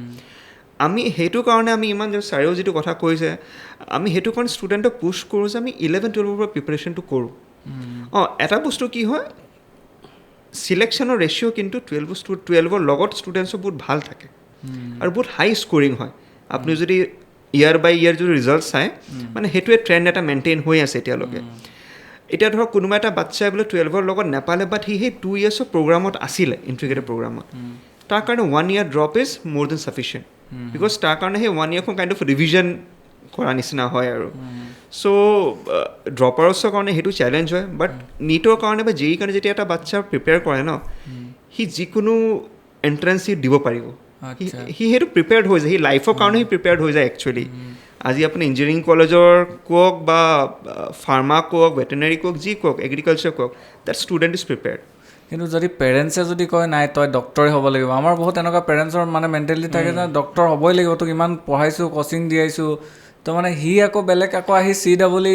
JEE এইবিলাক দিবৰ কাৰণে হয়তো নাহিব পাৰে এই বস্তুটোত আপোনালোকে পেৰেণ্টছে হওক বা ষ্টুডেণ্টছটোক কেনেকৈ কনভিন্স কৰে এতিয়া যদি আমি এটা বস্তু চাওঁ আমি ষ্টুডেণ্টজনক চাওঁ একচুৱেলি পেৰেণ্টেল প্ৰেছাৰ বস্তুটো আছে আমি ষ্টুডেণ্টক প্ৰেছাৰ মানে আমি মটিভেট কৰোঁ দেই আমি প্ৰেছাৰ দিয়া নহয় যিটো প্ৰচেছ আমি ষ্টুডেণ্ট প্ৰচেছত থওঁ এতিয়া যদি ধৰক সেইটো বাচ্ছা আমি যদি ধৰোঁ সি নাই পঢ়া আমি যেতিয়া 1 year চালোঁ তাৰ পাৰফৰ্মেঞ্চ নাই তাৰ ডিচিপ্লিন নাই মেইনলি তো আমি পেৰেণ্টছক খোলাখুলিকৈ কৈ দিওঁ আমি নোৱাৰিম আমি সেইটো গেৰেণ্টি নলওঁ আপোনালোকে এনেকুৱা এক্সাম্পল পাইছেনে পাইছোঁ আমি দুয়োফালে পাইছোঁ একচুৱেলি চিচুৱেশ্যন আমি পাইছোঁ আমি হেণ্ডেলো কৰিছোঁ তেনেকৈ আৰু মই আপোনাক এটা কথা ক'বলৈ যাওঁ সেই কুৱেশ্যনতে মই অলপ এড কৰিছোঁ যে চাওক আমি লাইফত বহুতখিনি বস্তু বিচাৰোঁ কৰিবলৈ চব বস্তু আমি কৰিব নোৱাৰোঁ আৰু আমি চব বস্তু পাই যাম সেইটোও নহয় সদায় আমাৰ 100% ছাকচেছ হ'ব সেইটো কোনো গেৰেণ্টি নাই আমি এইবোৰ ষ্টুডেণ্টকো বুজাওঁ কিন্তু সদায় আমাৰ এফৰ্টটো 100% হ'ব লাগে যদি মই নিজৰ ফালৰ পৰা গোটেইখিনি দালি দিছোঁ না তেতিয়া মোৰ ৰিজাল্টটো মেটাৰ নকৰে মোৰ কাৰণে কাৰো কাৰণে মেটাৰ নকৰে মই সেইটোও জানো যে আপুনি যেতিয়া দেখিব কোনোবা পেৰেণ্ট আহিব আৰু ষ্টুডেণ্টক ফ'ৰ্চ কৰি আছে নহয় তই মেডিকেল পঢ়িবই লাগিব তই JEE পঢ়িবই লাগিব 99%ৰ টাইমত কি হয় যে ঘৰত তেওঁলোকে চাইছে যে ষ্টুডেণ্টে বহুত সময় মোবাইলত ৱেষ্ট কৰি আছে ক'ৰবাত ৱেষ্ট কৰি আছে তাৰমানে নিজৰ পটেঞ্চিয়েলটো সি এনকেছ কৰিবলৈ চেষ্টাই কৰা নাই সেইকাৰণে পেৰেণ্টছবোৰ প্ৰেছাৰ দিয়ে কেতিয়াবা কিন্তু যদি এটা ষ্টুডেণ্টে কমপ্লিটলি নিজকে মটিভেট তাৰমানে ডিভ'ট কৰি দিয়ে প্ৰিপেৰেশ্যনত তাৰপিছত গৈখিনিও যদি তাৰ দিনটো বেয়া থাকে আৰু চিলেকশ্যন নহয় মই দেখি পোৱা নাই তেনেকুৱা পেৰেণ্ট যে তাক ব্লেম কৰিব আৰু মই এনেকুৱা ষ্টুডেণ্টটো দেখা নাই যে সিহঁতি ফেইলিয়ৰ হৈ গ'ল লাইফত সি এচিভ কৰিবই লাগিলে সি ডক্টৰ বনক নে নবনক ইঞ্জিনিয়াৰ বনক নে নবনক কিন্তু সি জানি গ'ল যে মই মোৰ 100%টো কোনো কামত কেনেকৈ দিব লাগে সি ফেইলিয়ৰ হ'ব নোৱাৰে সি লাইফত ছাকচেছ পাবই ধুনীয়া কথা কৈছে তাৰ তাৰমানে কি হ'ব তাৰ কাৰণে কিবা ডাইৰেকশ্যন বেলেগ আছে কেলেকে আমি আপাৰ বিং যিয়ে ভাবোঁ যে গড আছে যে তো কেতিয়াবা গড আমাক বেলেগ ডাইৰেকশ্যনত লৈ যাব বিচাৰিছে কিন্তু আমাক এই প্ৰিপেৰেশ্যনৰ দালিও আমাক শিকাবও বিচাৰিছে সেইকাৰণে দালি দিলে আমি ইয়াত 100% দালিবলৈ শিকিলোঁ এতিয়া আমাক বেলেগ ডাইৰেকশ্যনত লৈ যাব আৰু আমি তাত গৈ বহুত এক্সেল কৰিম মোৰ কিছুমান ষ্টুডেণ্ট এতিয়া আছে যে সেইটো সময়ত মেডিকেল উলিয়াব নোৱাৰিলে কিবা তাৰমানে তেনেকুৱা ইঞ্জিনিয়াৰিং উলিয়াব নোৱাৰে কিন্তু সিহঁতে আজি গৈ বহুত ভাল পজিশ্যনত আছে কেলেকে তেওঁলোকে বহুত কষ্ট কৰিছিলে এইটো সময়ত নিজকে বহুত তাৰমানে ডিভ'ট কৰিলে প্ৰিপেৰেশ্যনত গৈ পেলাই দেখিছোঁ পিছত গৈ MTech IIT পৰা কৰি ল'লে BSc পঢ়িলে তাৰপিছত MTech কৰিলে IIT পৰা কিবা গেটৰ পৰা পাই গ'ল ক'ৰবাত বেলেগ ডাইৰেকশ্যনটো কিবা বেলেগ হৈ গ'ল কিন্তু সিহঁতি লাইফত মই আজি দেখিছোঁ চব সিহঁতি ছাকচেছফুলে হয় কোনো এটা ফেইলিয়াৰ মই দেখা নাই তেনেকুৱা বিধৰ ষ্টুডেণ্টবোৰৰ ভিতৰত ফেইলিয়ৰটো কেতিয়া আহে ষ্টুডেণ্টত যেতিয়া সি নিজৰটো 100% ডিভ'ট কৰিব নিবিচাৰে তো পেৰেণ্টেল প্ৰেছাৰ আছে নাই বুলি নাই মই পেৰেণ্টছবোৰকো এইটো ক'ব বিচাৰিম যে সদায় ষ্টুডেণ্টক সুধিব সি কি কৰিব বিচাৰিছে যদি মই তাক নুসুধি পেলাই মই ধৰক মই 10th দিলে আৰু মই ছায়েন্সত ভৰাই দিলোঁ এইটো ভুল কথা এইটো পেৰেণ্টে সুধিব লাগে যে তোমাৰ কি মন আছে সি যদি ছায়েন্স পঢ়িবলৈ মন কৰিছে তাক ছায়েন্সত দিয়ক সি যদি JEE কৰিবলৈ মন আছে ক'ব নালাগে যে তুমি এতিয়া 11-12 পঢ়া মই JEE পাছত কৰোৱাম সি যদি বিচাৰিছে এতিয়া প্ৰায় দিয়ক কেলেকে আপোনাৰ এইটো দায়িত্ব হৈ গ'ল যে তাক গোটেই আৰ্মাৰবোৰ দিব লাগিব না তেতিয়াহে সি ফাইট কৰিব পাৰিব গৈ পেলাই কিন্তু সি যদি বিচাৰা নাই তাক অলপ তাৰমানে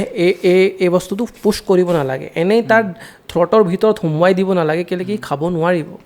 তাৰ ডাইৰেকশ্যনটো বেলেগ আছে থেংক ইউ আৰু এটা প্ৰশ্ন মানে কি হয় ইণ্টাৰনেট হওক ইউটিউব হওক আজিকালি যথেষ্ট কিতাপ আছে মোৰ কিতাপ বেষ্ট অফ দ্য বেষ্ট তেনেকুৱা লিখা থাকিব ইমান অসংখ্য ষ্টাডি মেটেৰিয়েল আছে এইখিনিৰ পৰা যোনখিনি কাম আহিবলগীয়া মানে কামটো চবেই আহিব যোনখিনি পাৰফেক্ট ৰিচোৰ্চেছ থাকে এই ৰিচোৰ্চেছখিনি চিলেক্ট কৰিবৰ কাৰণে মেধাৱীয়ে কেনেকৈ ছাজেষ্ট কৰে रवि सर मतलब क्या है कि जैसे ऑनलाइन में रिसोर्सेज तो बहुत है और जैसे कि आप बोल रहे हैं कि हम लोग तो ऑफलाइन में ही हैं तो एक्चुअल में क्या है कि ऑफलाइन का और ऑनलाइन का गेम अलग है ऑनलाइन में अगर कोई बच्चा प्रिपरेशन करता है ना तो उसका डेडिकेशन लेवल और लॉयल्टी बहुत ज़्यादा मैटर करती है क्योंकि ऑनलाइन में आप जानते हैं कि बहुत सारी चीज़ें हैं बहुत सारी कंपनीज हैं जो प्रोडक्ट बेचने में लगी हुई हैं बहुत सारे यूट्यूब चैनल हैं हम लोग सब्सक्राइब करके रखते हैं लेकिन पता नहीं चलता है बट धड़ाधड़ नोटिफिकेशंस आते रहते हैं हमारे पास है ना तो लाइक लेवल ऑफ डिस्ट्रैक्शन बहुत ज़्यादा है ऑनलाइन में और ऐसा होता ही है और सभी के साथ होता है, हमारे साथ भी होता है, आपके साथ भी होता है Exactly. कि हम देखने कुछ और जाते हैं, करने कुछ और लगते हैं। यूट्यूब देखने के लिए जाते हैं, रील्स हाँ, देख के चले जाते हैं। अगर हम कुछ यूजफुल चीज़ करने, हमारा माइंड सोचता है कि आज हम ये चीज़ सीखने जा रहे हैं, हाँ, सपोज वो वीडियो है 20 मिनट का, लेकिन आजकल जो रील्स का जो कल्चर चल रहा है ना, उससे हमारा पेशेंस लेवल खत्म हो चुका है। हमें हर मिनट में कुछ ना कुछ एक एंटरटेनमेंट चाहिए, हर मिनट में एक नया एंटरटेनमेंट चाहिए, एक नई स्टोरी चाहिए। तो ये जो पेशेंस लेवल घटा है, उससे क्या हो गया है, एक तो बच्चे का बुक रीडिंग खत्म हो चुका है। आजकल आप देखें सबसे बड़ी जो डिफिशियंसी है कि हम लोग बुक रीड नहीं करते हैं, और ये बात को पेरेंट्स भी समझेंगे कि पेरेंट्स जब अपने टाइम पे पढ़ रहे थे तो वो बुक रीडिंग पे ज़्यादा विश्वास रखते थे और लेक्चर्स पे, टीचर्स पे ज़्यादा विश्वास रखते थे। अब हमें क्या चाहिए, अगर हमारे पास सपोज हमारे कॉम्पिटिटिव एग्जाम से रिलेटेड कोई क्वेश्चन है, तो हमें बच्चे का थॉट प्रोसेस ये हो गया कि उसे तुरंत सॉल्यूशन चाहिए। तो वो क्या करता है, गूगल पे, एआई पे डाल के सॉल्व कर लेता है। अब उसका क्या हो रहा है, ऑनलाइन से चीज़ कहाँ पर डिग्रेड हो रही है, उसकी जो सोचने की क्षमता है वो धीरे धीरे कम होती चली जा रही है उन बच्चों की जो ज़्यादा ऑनलाइन पे रिलाई करते हैं। अब ऑफलाइन में और ऑनलाइन में एक्चुअल में डिफरेंस बहुत ज़्यादा इसलिए हो जाता है क्योंकि ऑनलाइन में लेवल ऑफ डिस्ट्रैक्शन बहुत ज़्यादा है। अब आपने सुना होगा, बहुत सारी स्टोरीज भी आती हैं कि ये बच्चा ऑनलाइन पढ़ के सेलेक्ट किया, है ना। तो एक्चुअल में आप उन्हीं बच्चों की स्टोरीज देखेंगे जहाँ पर उनके घर में डिफिशियंसी बहुत है, उनके पास कोई ऑप्शन नहीं है। तो ऐसे बच्चे जिनके घर में बहुत फाइनेंशियल दिक्कतें हैं, सुविधाएं नहीं हैं, तो उन बच्चों के अंदर ना लेवल ऑफ डेडिकेशन बहुत ज़्यादा होता है, लॉयल्टी बहुत ज़्यादा होती है, वो लॉयल बहुत होते हैं। प्रिपरेशन करेंगे तो बहुत फोकस से ही करेंगे क्योंकि उन्हें पता है कि अगर ये नहीं किया तो हमारे पास कुछ है नहीं। बट थोड़े से जो हमारी अच्छी फैमिलीज हैं, जो फाइनेंशियली हैं, तो बच्चों को वहाँ पर देखा गया, ये जनरल है, इसमें हम लोग भी अवॉइड नहीं कर सकते, लेवल ऑफ डिस्ट्रैक्शन हो जाता है, लेवरेज मिल जाता है। हाँ, लेवरेज मिल जाता है अलग से। और एक ह्यूमन नेचर भी होता है कि चीज़ों को हम टालने की कोशिश करते हैं कि ठीक है ऑनलाइन में हमारे ऊपर है, हम कब पढ़ेंगे,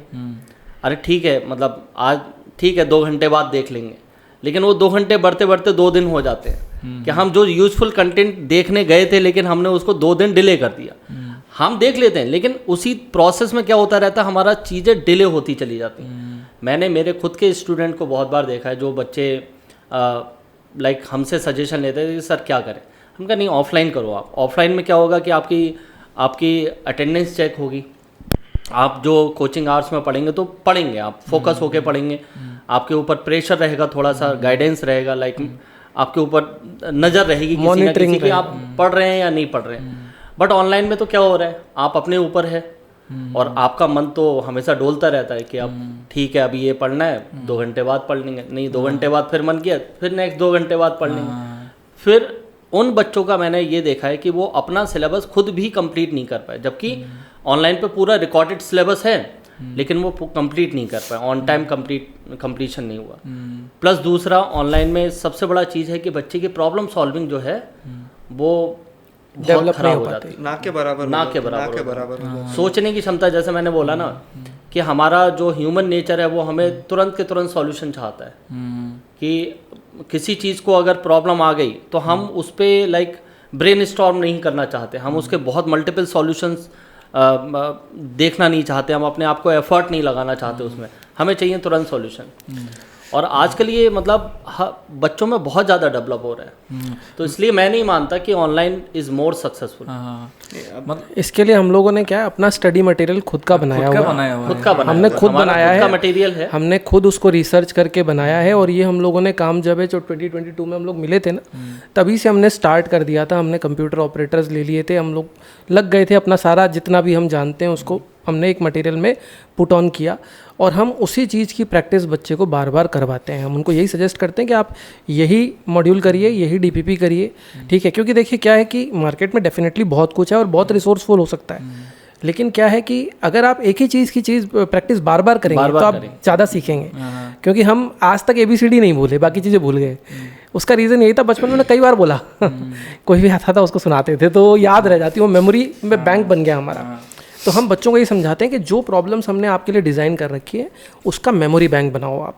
और इस मेमोरी बैंक को रखो, आपको ऑटोमेटिकली हेल्प मिलेगा क्योंकि हर तरीके का क्वेश्चन हमने वहाँ पे कवर कर दिया है। तो एग्जाम में जब कोई क्वेश्चन पूछा जाएगा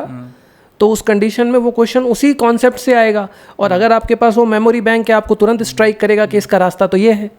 और फिर उस कंडीशन में आपके लिए वो सरल हो जाएगा करना। तो यही हमारा प्रोसेस है। हम बच्चे को ये नहीं बोलते कि आप सारे स्टडी मटेरियल सर्च करिए, वो काम हम कर रहे हैं उनके लिए।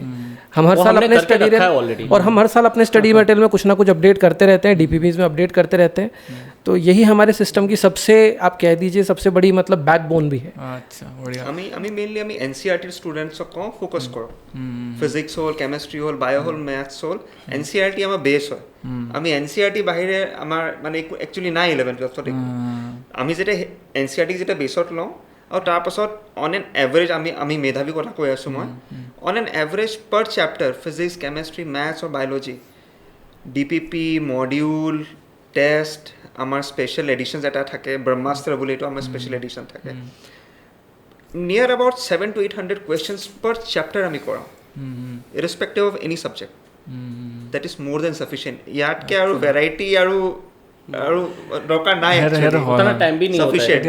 এতিয়া ষ্টুডেণ্টছৰ ওপৰত ডিপেণ্ড কৰিব লাহেকৈ। আৰু এটা কথা, যদি মই কোচিং চেণ্টাৰ এটাত এডমিশ্যন ল'ব যাওঁ, প্ৰত্যেকৰে এইটোৱে হ'ব যে কোচিং চেণ্টাৰটোৰ ছাকচেছ ৰেট কি, डायरेक्टली हेतु আহিব যে মেধাवी सक्सेस रेट की হয় যদি डायरेक्टली नियरली अभी हम लोग लगभग अगर आप देखें तो अभी हम लोग 20 to 25% का सक्सेस रेट मेंटेन कर रहे हैं। हर साल हम लोग का लगभग 15 से 20 बच्चा या उससे भी ज़्यादा बच्चा हम लोग निकाले हैं। फर्स्ट ईयर में 100 में से 20 निकल गया था, लास्ट ईयर भी लगभग यही नंबर था हमारा। तो हम लोग अभी 20 to 25% की सक्सेस रेट मेंटेन कर रहे हैं और इसे बढ़ाने की और कोशिश कर रहे हैं। तो वो धीरे धीरे प्रोसेस में और बढ़ जाएगी, क्योंकि हमारे को कॉन्फिडेंस आ रहा है कि हम जो अपना प्रोसेस कर रहे हैं वो काम कर रहा है, because this is the greatest percentage in upper Assam. আৰু এটা মোৰ কুৱেশ্যন আছে হা, কি হয় মানে ষ্টুডেণ্টছৰে নীট হওক, JEE হওক, এইবিলাক বহুত টাফ এক্সাম।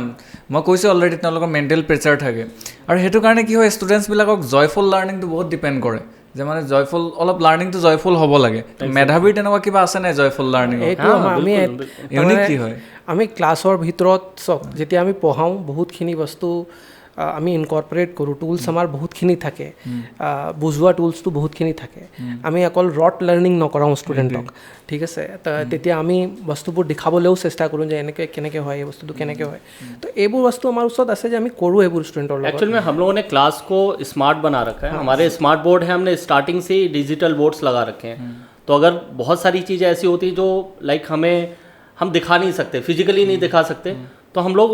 उस चीज़ का, टेक्नोलॉजी का यूज़ करते हैं, उनको विजुलाइज करवाते हैं चीज़ों को कि देखिए मतलब इस तरीके से हो रहा है, क्योंकि वहाँ बहुत सारे एनिमेशंस होते हैं और इंटरनेट पे हैं, तो उस एनिमेशंस के थ्रू उनको थोड़ा सा वो कॉन्सेप्ट सिखाने की कोशिश करते हैं। तो उससे क्या होता है, उनका थोड़ा सा लाइक इंटरेस्ट बढ़ता है चीज़ों को सीखने का, क्योंकि जब चीज़ें विजुलाइज होती हैं ना, तो और जैसे मैं फिजिक्स पढ़ाता हूँ, फिजिक्स में तो बहुत सारी चीज़ें, और फिजिक्स तो पूरा हमारी डेली लाइफ से जुड़ा हुआ है, तो हम पढ़ाते भी उसी तरीके से, हम बच्चे को डेली लाइफ से जोड़ते हैं कि आप जो चीज़ें सीख रहे हो वही चीज़ आप एक्टिव भी कर रहे हो। आपके घरों में है फिजिक्स, आप जब बाहर निकल रहे हैं तब भी आपके सामने फिजिक्स है। तो उससे क्या होता है, बच्चा मतलब सब्जेक्ट और अपनी डेली लाइफ के साथ अटैच हो जाता है, और वहाँ पर इंटरेस्ट भी आता है, फिर तो बर्डन नहीं लगता उसको। আৰু এটা কথা, আমাৰ মিত্ৰা ছাৰে কওক যে এক্সামিনেশ্যনৰ একদম আগে আগে যে ক'লে আপোনালোকে নাৰ্ভাছ কৰে, মেইনলি কি ভুল কৰা দেখা যায় ষ্টুডেণ্টছক? 15 মিনিটছ হওক বা হোমৱৰ্ক আগে আগে, এক্সামৰ আগে আগে কি ভুল কৰে? আগতে চব ঠিক থাকে প্ৰিপেৰেশ্যন, এনে প্ৰায় কি ভুল কৰা দেখা যায় ষ্টুডেণ্টছ? এতিয়া ধৰা যেনেকুৱা আমি আমাৰ ষ্টুডেণ্টছক ধৰক এবছৰৰ কাৰণে 1 year মই এক্সাম্পল লৈছোঁ, আমি চাৰ্টেইন এটা ষ্ট্ৰেটেজি ফ'ল' কৰোঁ যে এইটো ছাবজেক্ট আগতে কৰিবা, এইটো ছাবজেক্ট ছেকেণ্ড কৰিবা, এইটো ছাবজেক্ট থাৰ্ড কৰিবা, তাৰপাছত OMR ফিলিং কৰিবা বা এনচাৰ্ছ কৰিবা। ষ্টুডেণ্টছে কেতিয়াবা কি কৰে, সেই 15 মিনিটছ কোৱা বা 1 ঘণ্টা আগতে কোৱা বা পেপাৰখন পোৱাৰ লগে লগে ছাডেনলি ষ্ট্ৰেটেজি চেঞ্জ কৰি দিয়ে। আচ্ছা, আমি সেইটো মানে আমি একচুৱেলি 2025ত আমি সেইটো বহুত ডাঙৰ এটা ইছ্যু পালোঁ। যোৱা বছৰৰ যিটো পেপাৰ আহিছিলে, ছাডেনলি মানে ষ্ট্ৰেটেজি চেঞ্জ কৰি দিয়ে কিছুমান ষ্টুডেণ্টছে। So' that is a very big mistake, that is a very big. আপুনি এটা বস্তু প্ৰেক্টিছ কৰিছে throughout the year, suddenly exam হলত আমি এটাই চান্স পাওঁ এদিনা এতিয়া জেইত কি হৈছে ষ্টুডেণ্টে ধৰক আমি 2টা চান্স পাওঁ আমি জানুৱাৰী এটেম্প পাওঁ আমি এপ্ৰিল এটেম্পটো পাওঁ বাট নিটৰ বস্তুটো অলপ প্ৰেছাৰটো অলপ বেছিকৈ হৈ যায় উই গেট অনলি 1 চান্স চ' সেইটাত আমি এক্সপেৰিমেণ্ট কৰিব নোৱাৰোঁ একচুৱেলি চ' ষ্ট্ৰেটেজি চেঞ্জ কৰিব নালাগে এক্সাম হলত গৈ ষ্ট্ৰেটেজি চেঞ্জ কৰিব নালাগে লাগিলে পেপাৰ যিয়ে নহওক ইজি আহিছে তো অল অভাৰ ইণ্ডিয়াৰ কাৰণে ইজি হ'ব টাফ আহিছে তো অল অভাৰ ইণ্ডিয়াৰ কাৰণে টাফ হ'ব তো কাট অফো সেনেকুৱাই হ'ব চ' তাত গৈ কেনে ষ্ট্ৰেটেজি চেঞ্জ কৰাটো ভুল হয় ৰং और बच्चों के लिए मतलब एक बात और बोलनी थी मतलब स्ट्रैटेजी के बेस पे ही कैमरा पे सर देख के बोलिए स्टूडेंट्स देख लीजिए स्टूडेंट्स मतलब क्या होता है कि आप लोगों का थॉट प्रोसेस कैसा रहता है जब आप किसी क्वेश्चन को सॉल्व करते हैं तो आप उसको टाइम देते हैं और टाइम दे के आपने कोई आंसर सेलेक्ट किया सपोज लेकिन कभी कभी हमारे साथ क्या होता है कि हम जब आंसर फिल करते हैं OMR में फिल करते हैं ना तो हम अपना आंसर को चेंज कर देते हैं तो ये एक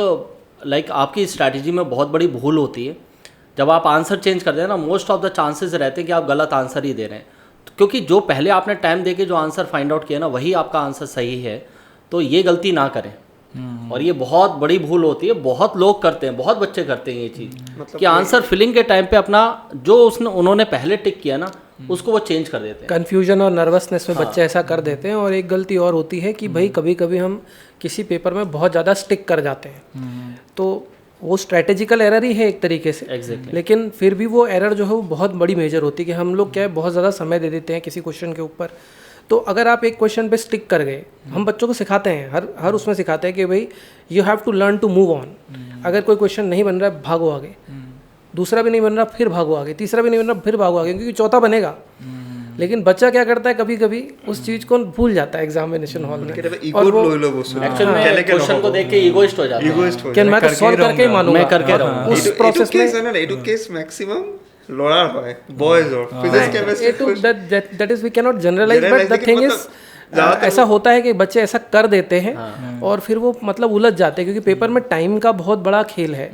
क्योंकि यहाँ पर हमको सिर्फ बेसिकली पेपर सॉल्व नहीं करना है हमें पेपर जल्दी सॉल्व करना है और एक्यूरेटली सॉल्व करना है तो अगर पेपर का मतलब यही है कि आपको सिलेबस भी आना है और मैनेज भी करना है हाँ अगर आपने कहीं पर भी इस तरीके की एरर कर दी ना आपको आगे प्रेशर आ जाता है क्योंकि फिर आप आगे ज़्यादा तेज़ी से करने की कोशिश करेंगे और फिर उसमें गलतियाँ एरर्स ज़्यादा होती हैं अभी मैं डायरेक्टली क्वेश्चन पूछूंगा आप लोग डायरेक्टली आंसर देंगे क्या NCERT বুক के बारे में आप लोग बोल रहे थे मैं অসমীয়াতে কৈছোঁ যিহেতু আমাৰ ভিউৱাৰ্ছ বেছি অসমীয়াৰ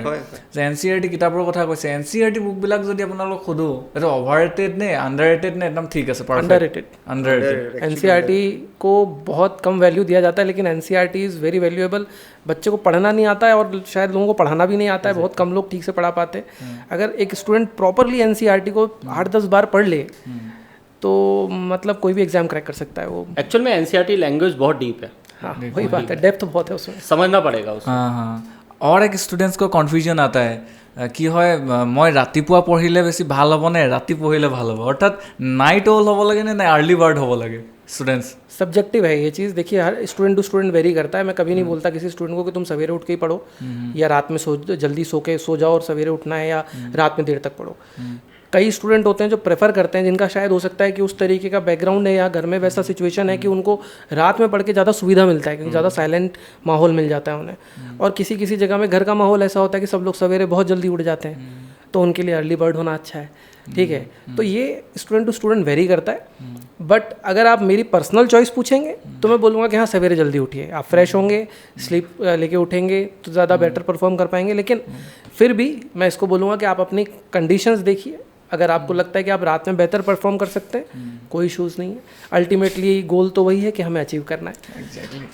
और एक बात अभी तीनों से मैं पूछूंगा যোনে নেকি JEE আৰু নীট প্ৰিপেৰেশ্যন কৰি আছে যোনে JEE আৰু নীট প্ৰিপেৰেশ্যন কৰি আছে সেই ষ্টুডেণ্টছখিনিৰ কাৰণে আপোনালোক তিনিজনে 3-4 লাইনৰ ভিতৰত এটা গল্ডেন এডভাইচ দিয়ক ইমান ধুনীয়া এডভাইচ দি আছে সেইটো কাৰণে জানিব মন গ'ল যোনে নেকি নীট আৰু JEE প্ৰিপেৰেশ্যন কৰি আছে কোনোবা হয়তো মেণ্টেলি ভাগি পৰিছে বাৰে বাৰে দি এই গোটেই ষ্টুডেণ্টছখিনি যোনে নতুনকৈ আহিব বিচাৰিছে তেওঁলোক দুইখিনিৰ সুবিধা হোৱাকৈ এটা গল্ডেন এডভাইচ দিয়ক डिसिप्लिन मेंटेन करो कंसिस्टेंट रहो ठीक है और घबराओ मत अपने ऊपर विश्वास रखो अगर इतना कर लोगे हो जाएगा মই এবাৰ জানে ৰিনিট আকৌ হৈ আছে চ' মেইনলি মই মেছেজখন সেই ষ্টুডেণ্টছবোৰ দিব বিচাৰোঁ বহুত ষ্টুডেণ্টছ অলপ ডিম'টিভেট হৈ গৈছে যে আকৌ বস্তুবোৰ ৰিপিটেডলি কৰিবলগীয়া হৈছে বাট এইটো পাৰ্ট অফ লাইফ হয় চাইকেল হৈ গ'ল এতিয়া উপায় নাই গিভ ইউ 100%, এক্সাম হলত গৈ কিনে ষ্ট্ৰেটেজি চেঞ্জ নকৰিবা, যিটো ইনষ্টিংক্টৰ নিজৰ ইনষ্টিংক্টৰ যিটো ফাৰ্ষ্ট এনচাৰ যিটো আহে, যিটো মাৰ্ক কৰিছা OMR প্লিজ সেইটোৱে মাৰ্ক কৰা, সেইটো মোৰ এডভাইচ। ৰবি ছাৰ? मेरा एडवाइस सर ने बोला था डिसिप्लिन तो होना पड़ेगा, क्योंकि लाइक अगर आप हार्ड वर्किंग डिसिप्लिन नहीं है, और सबसे मेन लॉयल्टी, वरना आजकल स्टूडेंट का क्या हो गया कि हम पढ़ेंगे भी खाएंगे भी तो एक्चुअल में रील चलती रहनी चाहिए। तो अगर आप पढ़ रहे हो और रील चल रही है ना तो आप पढ़ नहीं रहे, ठीक है। बुक के सामने बैठे रहने से पढ़ाई नहीं होती है, आप उसको पढ़ना पड़ेगा। तो अगर आप, और ये बहुत लाइक हैबिट हो चुकी है, हर चीज़ करते करते लाइक रील भी चलनी चाहिए, तो वो नहीं करना है। हाँ, और एक बात मैं तो अभी पूछने वाला ही था, मेरा जो है जितेও এইটো কুৱেশ্যনে তেওঁ ছাজেষ্ট কৰি আছে, মই সুধিম বুলি ভাবি আছিলোঁ যে মানে নীট পেপাৰবিলাক বহুত লিক হোৱা দেখা যায়, আৰু আটাইতকৈ কিজানি টাফেষ্ট এক্সাম UPSC APSC বেলেগ কথা, কিন্তু মানে নীটটো সাংঘাতিক এটা টাফ এক্সাম, বহুত প্ৰিপেৰেশ্যন কৰে বছৰ ধৰি, তেতিয়া এক্সামটো দিবলৈ যায় পেপাৰ লিক হৈ যায়, আকৌ ভাঙি পৰে, মানে এইটো ইম্পেক্ট কেনেকৈ পেলায় ষ্টুডেণ্ট এজনক? আৰু পেপাৰ লিকটোৰ বিষয়ত আপোনালোকে যে মানে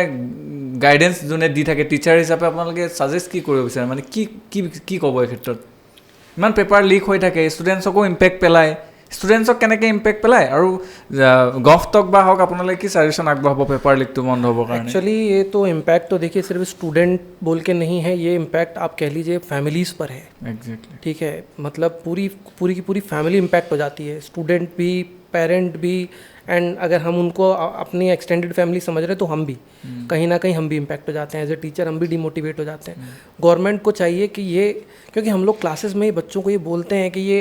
मोटिवेशन करते समय कि ये फेयर एग्ज़ाम है, अगर आपने इसमें परफॉर्म किया तो मतलब आपको कोई रोक नहीं पाएगा, क्योंकि बाकी बहुत सारे सिस्टम्स हैं और बहुत करप्ट हैं, वो हमें पता है, लेकिन ये एक ऐसा रास्ता है कॉम्पिटिटिव एग्जाम्स जो कि काफ़ी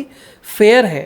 लेकिन अगर उस फेयर एग्जाम में ये सब चीज़ें स्टार्ट हो जाती हैं तो डेफिनेटली बच्चा के हम भी डिमोटिवेट होते हैं। लेकिन बच्चों को मैं ये बोलना चाहूँगा कि देखो लाइफ में ऐसी कई चीज़ें होंगी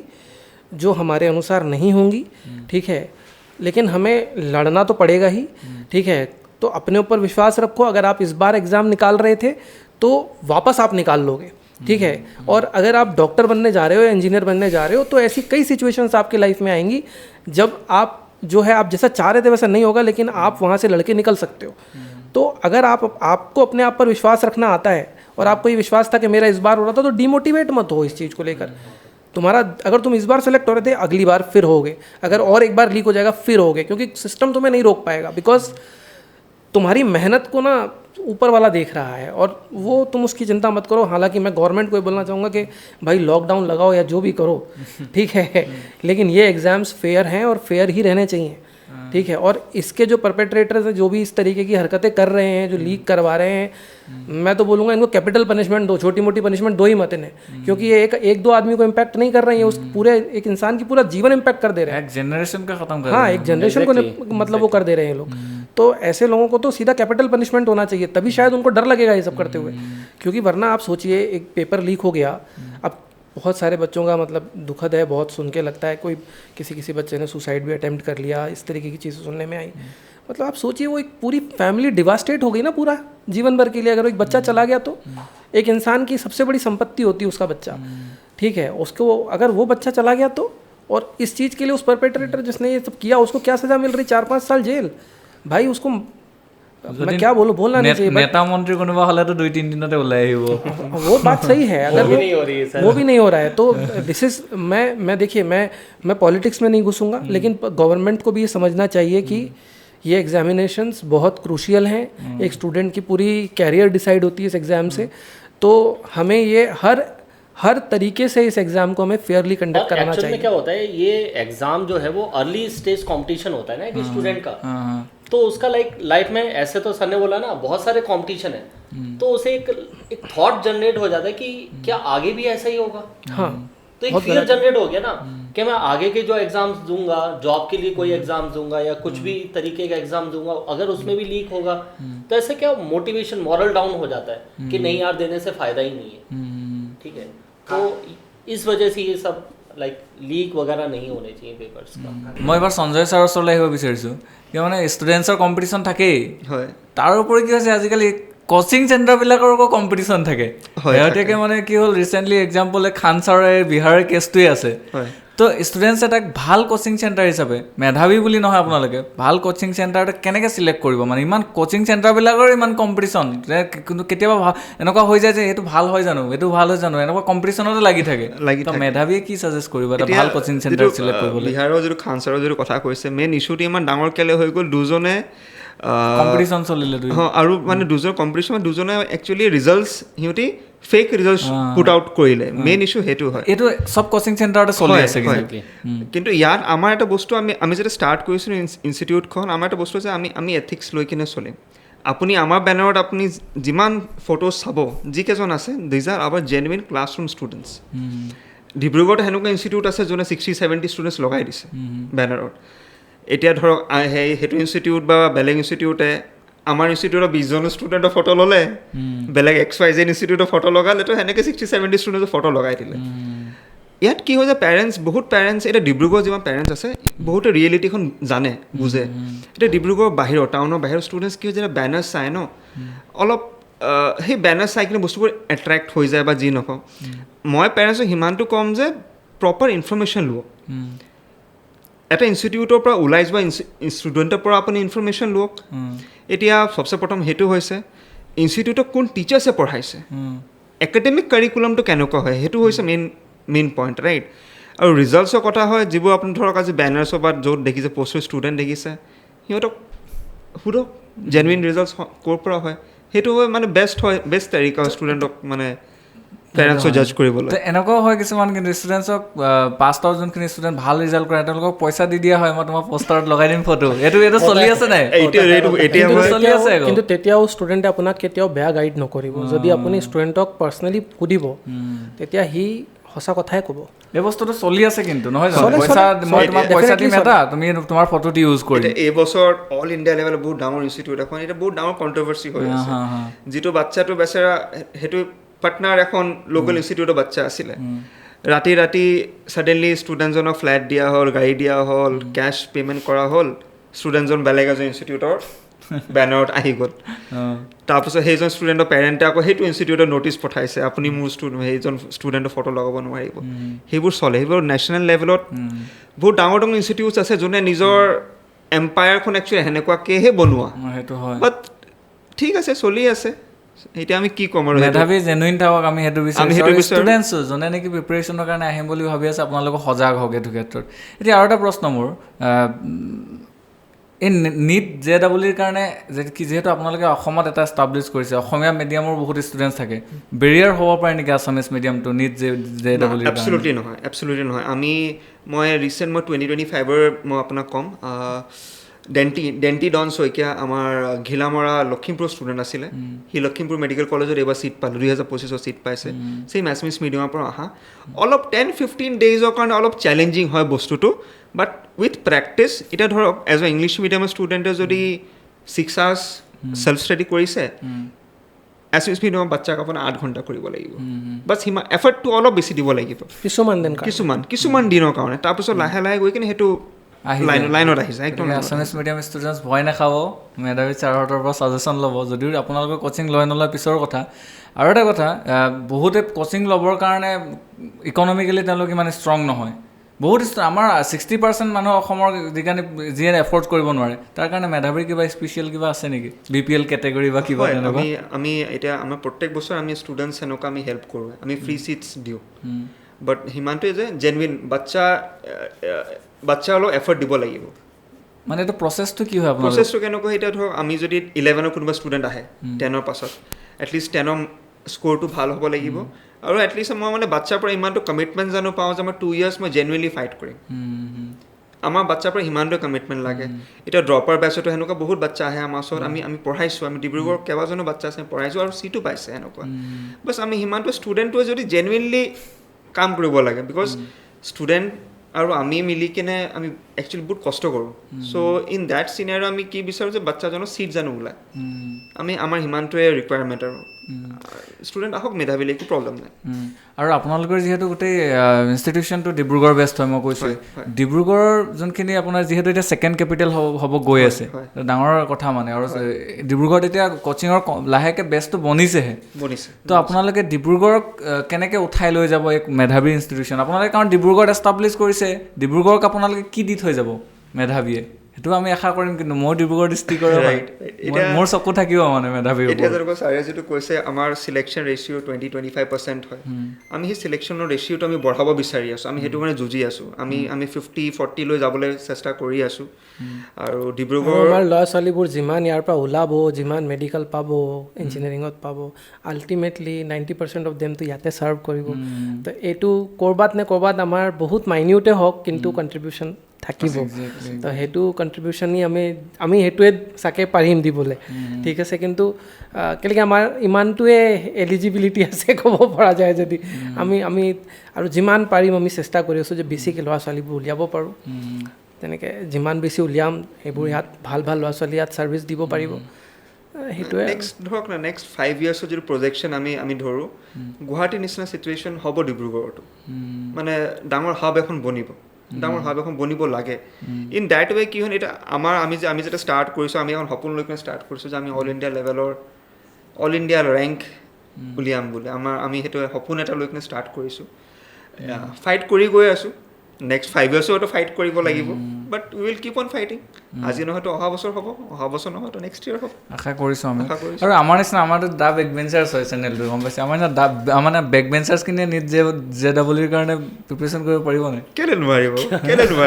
আমি চবেই পাৰিব লৈ কথা নাথাকে আল্টিমেটলি ডিভোশ্যন দিব লাগিব ডিভোশ্যনে সেই আৰু ইমানটোৱে লাগে মইতো দেখিছোঁ বেক বেঞ্চাৰবোৰ বেছিয়ে ভাল কৰে লাইফত গৈ हाँ एग्जैक्टली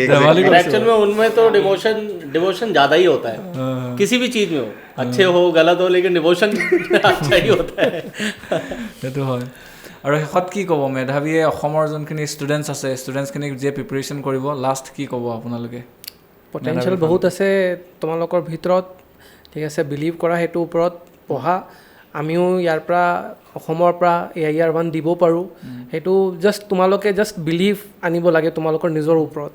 আমি তাৰমানে কথাটো সেইটো হয় যে ভিজনটো ডাঙৰ কৰিব লাগে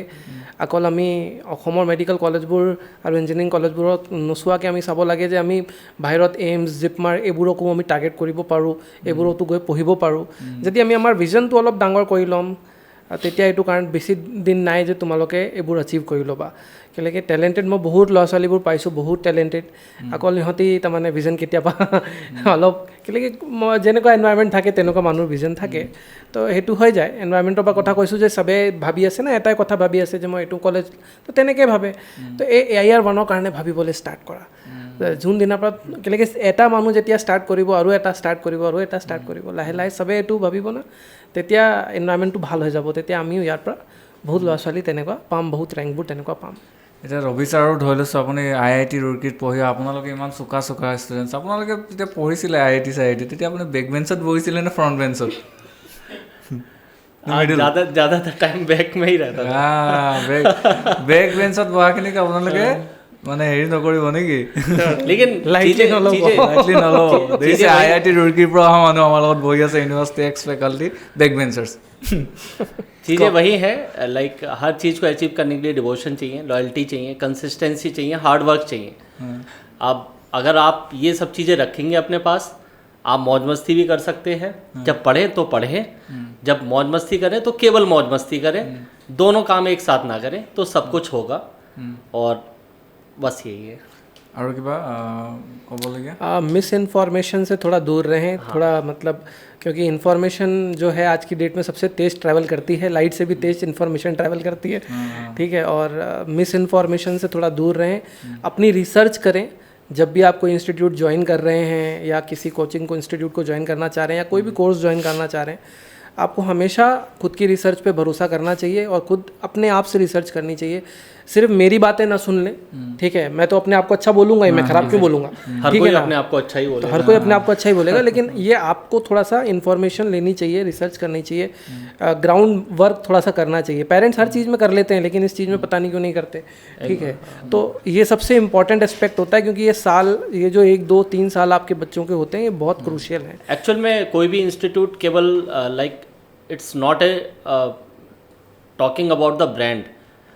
इंस्टीट्यूट जो चलता है या उसका जो सोल है ना, वो उसकी फैकल्टीज़ होती हैं, उसके मेंटर्स हैं कि वो कैसे हैं, वो अगर बच्चे पे डेडिकेशन दे पाएंगे या नहीं दे पाएंगे। अब जैसे हम लोग हैं, मेरा और साकेत सर का, हम रात में 10 बजे भी अगर किसी बच्चे का क्वेश्चन आता है तो उसको सॉल्व करके देते हैं। तो वो डेडिकेशन चाहिए होता है, लाइक एक स्टूडेंट को भी साथ चाहिए होता है। तो इस तरीके से हम लोग करते हैं बच्चों के साथ, तो सुबह से शाम तक बच्चों के बीच में ही लगे रहते हैं। तो सब चीज़ें देखनी चाहिए, और सिर्फ Mentors ऑफर्स के कौन पीछे है? सिर्फ ऑफर्स के पीछे ना भागें कि हमको इसमें ये ऑफर मिल रहा है, उसमें वो ऑफर मिल रहा है। भाई क्या है कि हमारे बच्चों का ना ये 1-2 साल बहुत कीमती है, ठीक है। इसे कोई भी कोचिंग इंस्टीट्यूट अपने ऑफरों से वापस घुमा के नहीं दे पाएगा अगर उसने वो बर्बाद कर दिए तो बहुत इंपॉर्टेंट है कि हम ये समझें कि हमें कहाँ बेटर एजुकेशन मिलेगा, ठीक है, कहाँ हमें बेटर फैसिलिटी मिलेगी और कहाँ से हमारे बच्चे के सिलेक्शन होने के चांसेस ज़्यादा बेहतर हैं। और उन जगहों को खोज के, ये नहीं कि मैंने बोला है तो सिर्फ मैं ही बेहतर हूँ, आप बढ़िया से रिसर्च करिए, बच्चों से बात करिए। अगर बच्चे बोलते हैं मेरे पास आके पढ़िए तो आप मेरे पास आके पढ़िए। अगर बच्चा बोलता है साकेत सर से मत पढ़िए भाई, क्योंकि आपके बच्चे का जीवन नहीं घूम के आएगा ना, आपके बच्चे का जो जीवन का 1-2 साल जा रहा है वो नहीं घूम के आने वाला है। तो वो थोड़ा बच्चों अपने इन्फॉर्मेशन अपने आप को रखनी ज़रूरी है। আমি অনুষ্ঠানটো সামৰিব হৈছে। শেষত আপোনালোকৰ বেক বেঞ্চত আহি কেনেকুৱা লাগিলে? ভাল লাগিলে। ভাল লাগিলে। Thank you so much. Thank you বহুত ভাল so লাগিলে। much for আৰু মই এটা কথা ক'ব বিচাৰিছোঁ যে মই অসমীয়াত কোৱা যদি কিবা ভুল হৈছে তো তাৰমানে সেইটো কাৰণে ক্ষমা কৰিব, কেলেকি মই ৰাজস্থানৰ পৰা আহোঁ। মই যিমান ষ্টুডেণ্টবোৰৰ লগত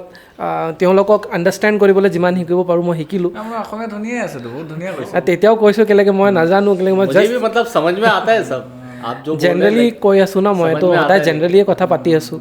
মই ইমান ফ্লুৱেণ্ট নহয়, কিন্তু যিমান পাৰিছোঁ মই তাৰমানে শিকি আছোঁ আৰু লাহে লাহে শিকি যাব। আমি ধন্যবাদ জনাইছোঁ তিনিগৰাকীলৈ, Saket sir, Sanjay sir and Ravi sir. আমি শুনি আছিলোঁ মেধাৱী কোচিং চেণ্টাৰৰ বিষয়ে, আমি জানিবলৈ চেষ্টা কৰিলোঁ আৰু ইতিমধ্যে কৈছোঁ আমি দ্য বিগ বেঞ্চাৰ্ছে কেৱল কালচাৰেল হওক বা পলিটিকেলি বিষয়বিলাকতে নহয়, আমি শৈক্ষিক ক্ষেত্ৰতো আমি আপোনালোকক কিছু আমি কথা অৱগত কৰাব বিচাৰোঁ। আৰু এই খণ্ডটো আমি আমাৰ শৈক্ষিক খণ্ড আছিলে, গতিকে শেষত আমি দ্য বিগ বেঞ্চাৰ্ছে এটাই পৰামৰ্শ আগবঢ়াম যে চাৰিওফালে বিভিন্ন কোচিং চেণ্টাৰ কাঠফুলাৰ দৰে গঢ়ি উঠিছে।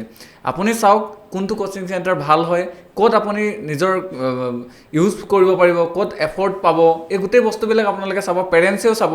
আৰু শেষত পেৰেণ্টছকো আমি এটাই আহ্বান জনাম যে আপোনালোকে ষ্টুডেণ্টক ডক্টৰ ইঞ্জিনিয়াৰ হ'বৰ কাৰণে প্ৰেছাৰ নিদিব, তাক উৎসাহিত কৰক। ধন্যবাদ, চাই থাকক the big benchers. Thank you. Thank you so much.